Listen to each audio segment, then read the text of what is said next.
দামি কথা বলেছেন, এটা খুব ভগবানের লীলা, বিশ্বদেবের লীলা। আচ্ছা, বিশ্বদেব কি বলছিল তাদের মহাজন?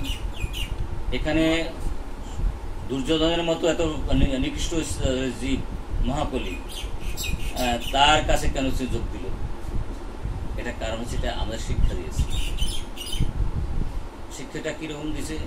সে তো আর্থিক সুবিধা লাভ করেছে, আর্থিক সুবিধা, জনযোগী সুবিধা লাভ করেছে, এই জন্য ওরা ছাড়তে পারে নাই। বিশ্বদেব বলছে যতই সুবিধা সুখ সুবিধা পাও জড়জগতের, শয়তানের সাথে যে যোগ দাও তোমার শাস্তি ভোগ করতে হবে। এটা তার জীবন দিয়ে আচরণ করে দিল। এখানে ব্যাপার হচ্ছে কি,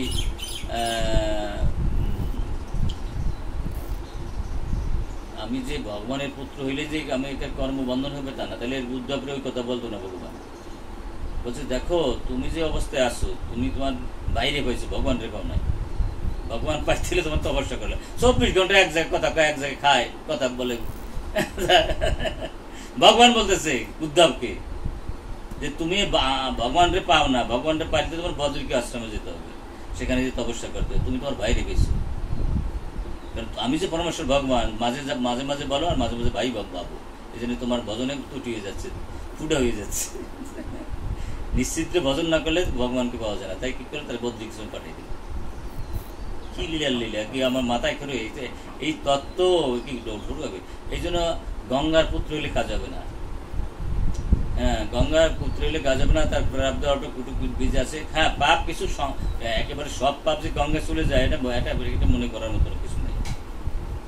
আমাদের প্রারব্ধ কাটে গঙ্গায়, কিন্তু কুটু বীজ গঙ্গায় নিতে পারে কিনা আমার কিন্তু সন্দেহ। তাইলে এরা ভোগ করবে কেন? এটা আমার বিবেচনা, আমি দেখিনি শাস্ত্রের উপভোগ করে। তো বিষয় হচ্ছে এই, এবং গঙ্গা যদি এত বড় শক্তিশালী হতো ও তো আসতেই চাইল না, বলে আমি যাব না। কেন যাব না? যে আমারে সবাই পাপি বানিয়ে ফেলাবে, তাই না? আর আমার যে শত্রু ধরা, এটা ধরে রাখবে কিনা? তুমি একটা লোক টিকটিক করো, যদি আমার এই শত্রু দ্বারা ধরে না রাখতে পারে, সব কিছু তো জলে ভেসে একটা চুরমার হয়ে যাবে, একাকার হয়ে যাবে, তাই না? সব আমার স্রোতের সব ভাষাই নেবে। অনেকেই বলছে, কিন্তু কেউ সাহস করিয়া আগায় না। শেষ পর্যন্ত শিল্প আগাইলো, তাই না? জটায় গঙ্গাকে ধরলো, তাই না? যদি জটাকে না ধরতো সমস্ত ব্রহ্মাণ্ড লয় হয়ে যেত গঙ্গার মানে প্রবাহে, তাই না? ও তো বিষ থেকে আসছে, গোলক থেকে আসছে, তাই না? তারপর বলতেছে যে না না, আমি তো এই ব্যাপারে আমার ধরুক, কিন্তু আমার তো সবাই অপবিত্র করে ফেলবে, আমারটা সেই ব্যবস্থা করে দাও। তখন বলছে না, তোমার একটা ব্যবস্থা আছে। গুণাদির সাধুরা যখন তোমার ওই গঙ্গার জলে স্নান করবে, তখন তুমি পবিত্র হয়ে যাবে।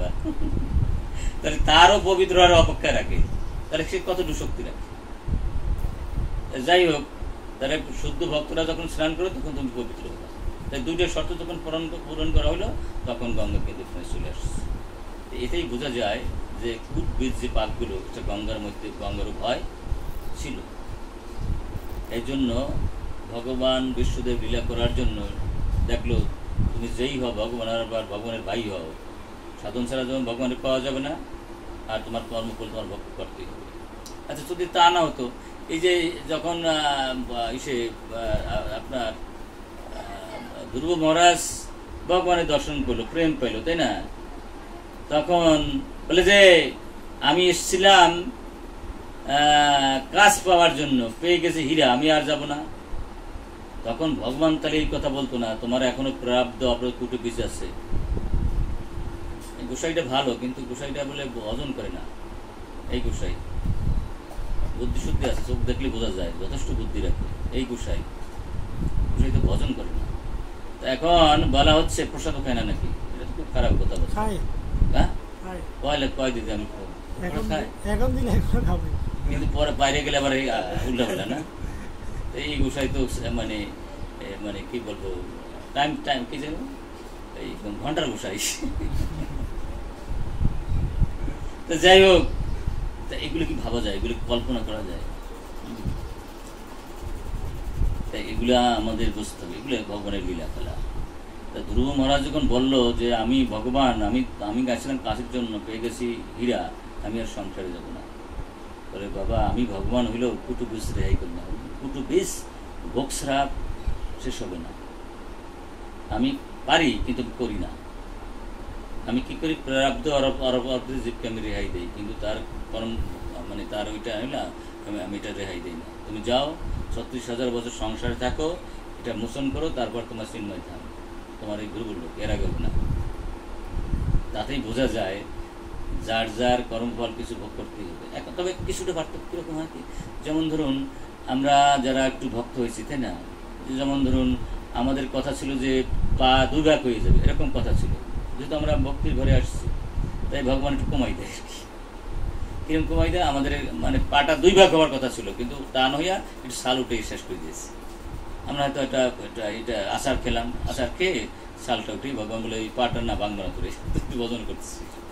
এই জন্য আমাদের মানে এটা কমাই দেয়।